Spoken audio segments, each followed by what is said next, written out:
Shalom dan salam sejahtera kepada kita semuanya. Siang hari ini kami senang sekali dapat kembali lagi bertemu dengan saudara sekalian di mana kami akan berkolaborasi antara AWR Borneo dan juga Rumah Sakit Advent Medan. Dan tentunya saya akan memperkenalkan narasumber kita yang saat ini beliau adalah Wakil Kepala Bidang Perawatan di Rumah Sakit Advent Medan, yaitu Bapak Jismer Panjaitan. Shalom Bapak Jismer Panjaitan. Shalom, Horas, selamat pagi Pak. Iya, baik.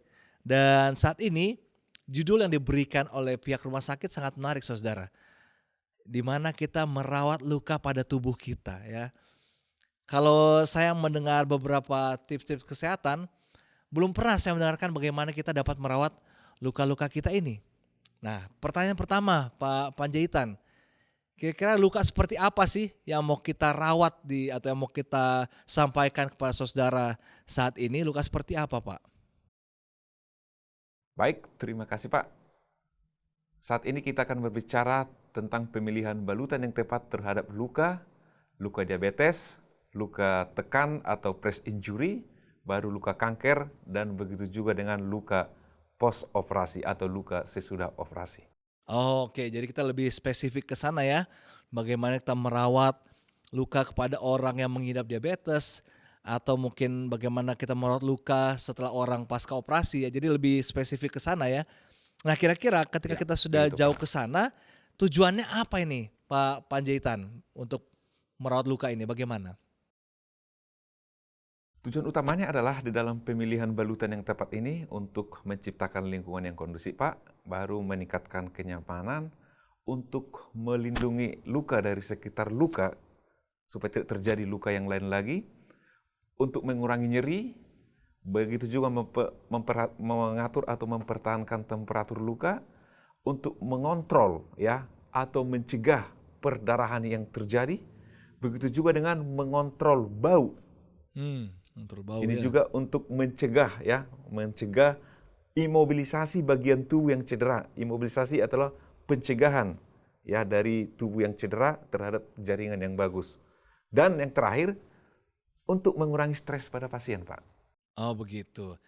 Saya sedikit Ya, pertanyaan dulu. Ini kan tadi kita spesifik kepada luka diabetes atau pasca operasi. Apakah hal yang sama bisa kita buat ke luka-luka jatuh, misalnya anak kecil jatuh dari sepeda atau ya luka-luka luar yang bisa kita dapat lah sehari. Apakah bisa hal yang sama kita terapkan ke luka seperti itu, Pak? ya Pak. Sebaiknya kalau memang bisa, ini jauh lebih bagus kita terapkan. Oke. Ya, ke luka apapun, sekecil luka apapun, tambah bagus, Pak. Hmm. Jadi artinya untuk semua luka mau ringan ataupun berat justru kita lebih bagus melakukan hal seperti ini ya, balutan luka yang sesuai Siap, ya. Pak. Oke, kalau begitu kriteria balutan lukanya itu seperti apa itu, Pak, yang bisa kita Ya, ketahui saat ini?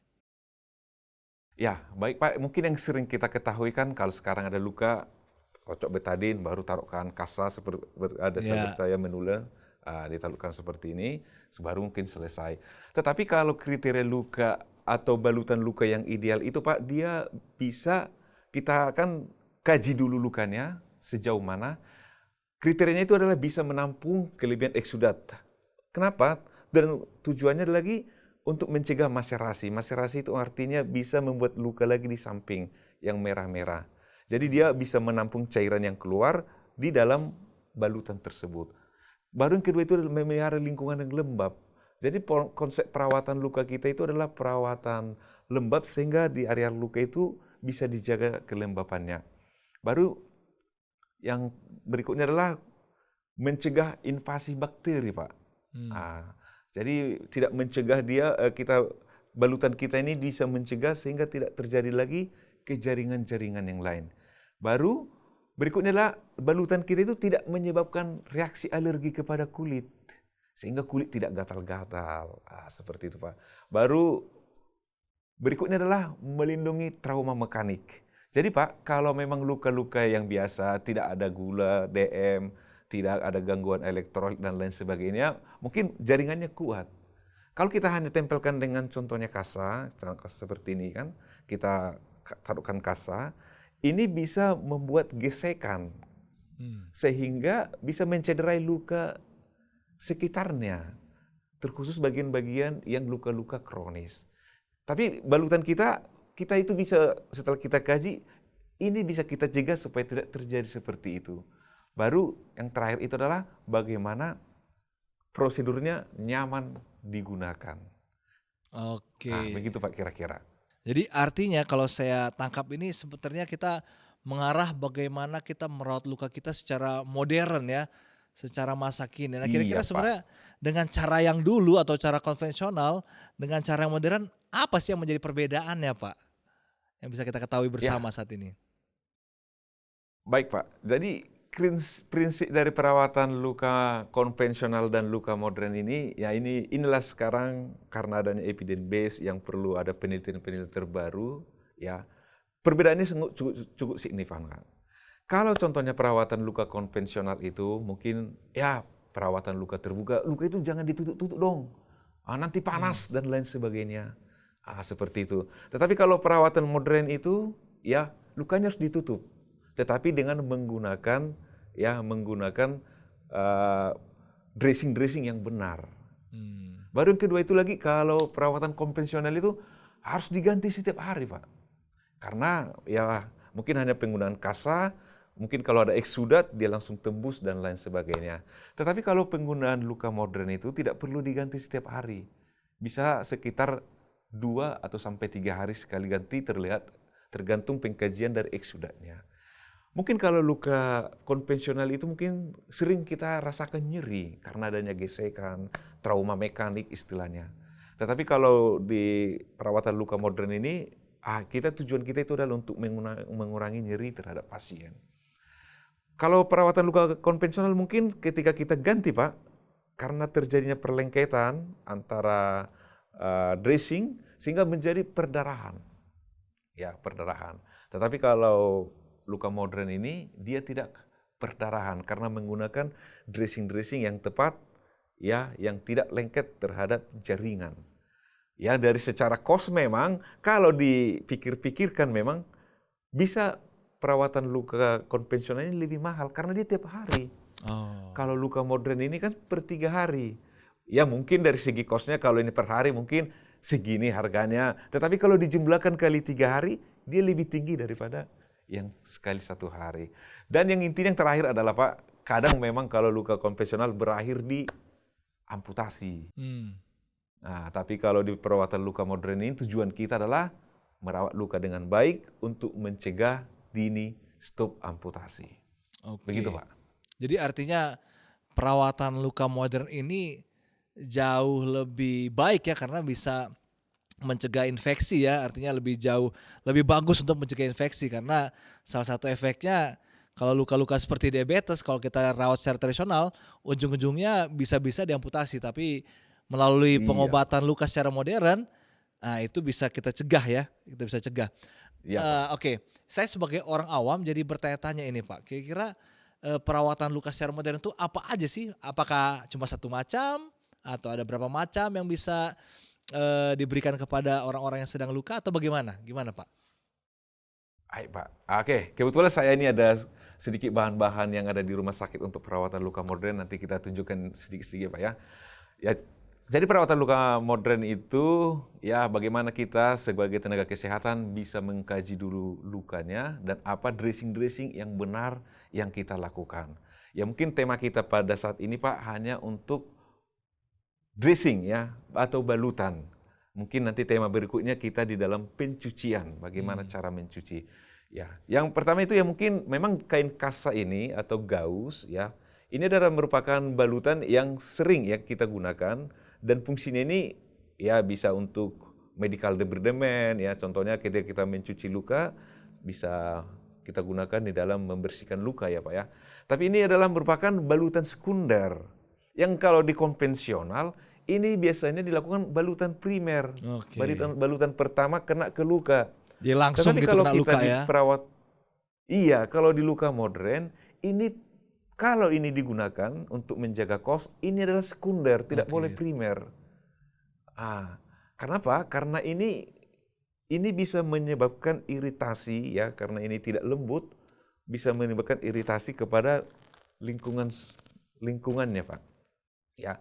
Jadi yang kedua juga ya, untuk plesternya ya, kita lihat juga kulit klien ya. Sebaiknya kita menggunakan memang transparan film. Itu plester kalau dibilang bahasa awamnya plester transparan, Pak, yang tahan air itu karena dia mengurangi resiko alergi.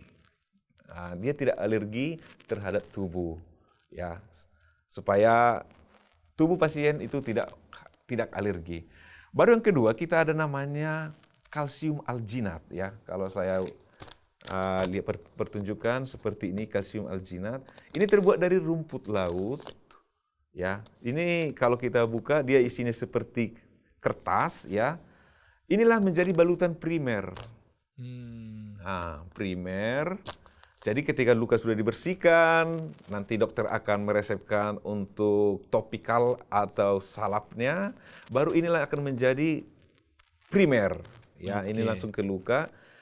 Karena ini tidak lengket ke luka. Dan satu lagi ini dia mempunyai daya larut tinggi untuk mencegah hemostasis, yaitu kalau ada contohnya ketika badan bergerak, berdarah lukanya ketika luka sudah merah, dia mempunyai kerja untuk menstopkan darahnya, menghentikan perdarahan. Bukan Jadi menggesek, kalau memang tadi dia primernya kalau pakai kasa akan menggesek. dia lebih nyaman ya Pak ya, Seperti itu, lebih Pak. nyaman dia berarti memang ya, lebih Iya, nyaman. lebih nyaman, Pak. Iya, jadi ini tempelkan primer, Pak. Baru nanti sekundernya bisa memakai kasa untuk mengurangi kos bagi luka-luka yang cairannya tidak ada. Contohnya tidak ada lagi nananya. Tetapi kalau contohnya lukanya ada nananya, kita kan perlu ada penampungnya, Pak. Menampung luka itu. Karena kan sekitar 2 hari diganti. Ya kita menggunakan namanya foam. Ya dia kayak ada larut kayak kasa ya. Kayak busa-busa, tapi ini busanya steril ya. Ini terbuat dari poliamer biasanya ya. Ini menciptakan lingkungan yang lembab dan dia bisa menyerap cairan. Ketika nanah keluar, dia akan menyerap dan bau tidak akan keluar, tidak mengotori lagi lingkungan jaringan di sekitarnya. Sehingga nanti untuk penggantian berikutnya lukanya masih aman. Begitu kira-kira, Pak. Oke, jadi memang perawatan luka secara modern ini sudah tangan atau luka menjadi lebih nyaman, lalu aroma yang bisa keluar mungkin dari nanah itu juga nggak kemana-mana ya karena perawatannya sangat baik ya sehingga luka itu pun menjadi tidak infeksi, tidak berbau ya. Jadi ini ya ternyata kelebihannya Iya, dari Pak. merawat secara modern ya, merawat secara modern. Kira-kira apa lagi Pak mengenai perawat modern ini yang bisa kita ketahui bersama? Atau mungkin karena kita sudah cukup lama kita membahas ini, kira-kira apa kesimpulan yang bisa kita dapatkan dari kita ketika kita mau merawat luka kita secara modern ini, Pak? Silakan. Baik, yang perlu memang kita ketahui terkhusus masyarakat awam ya. Otomatis dari penelitian ya ini sudah diuji bahwa memang perawatan luka modern ini mempercepat penyembuhan daripada perawatan luka konvensional. Itu intinya salah satunya, Pak. Baru yang kedua itu adalah mengurangi risiko komplikasi. Ya, mempertambah adanya luka yang lain lagi, baru memicu infeksi. Baru yang ketiga itu meningkatkan kenyamanan pasien, Pak. Pasien kalau dipakai perawatan luka modern, ya nanti lukanya kita ada namanya dalam melipatnya pun, ya atau menutupnya dengan bagus, dengan rapi. Pasiennya pun mau ke pesta, mau acara sosial pun dia bisa mengikuti, karena kayak tidak nampak dia ada luka, tidak ada keluar cairannya, tidak ada berbau dan lain sebagainya. Dan yang keempat itu ya mungkin secara kos lebih efektif dari perawatan luka konvensional. Begitu Pak kira-kira. Baik, terima kasih Pak Panjaitan. Tentunya informasi yang kita dapatkan saat ini atau tips-tips yang kita dapatkan khususnya di dalam merawat luka yang kita ya mungkin tidak sengaja kita dapati, dapat kita rawat dengan baik sehingga itu dapat mempercepat kesembuhan kepada luka-luka yang kita miliki. Ini tentu informasi yang sangat berharga buat kita semuanya. Dan apakah ada kata-kata penutup selain kesimpulan tadi? Oke, baik Pak. Untuk seluruh pemirsa ya, bahwa memilih balutan yang tepat itu adalah sangat hal-hal yang perlu kita ketahui. Karena merawat luka kita yaitu kita untuk menghindari atau mencegah amputasi dini.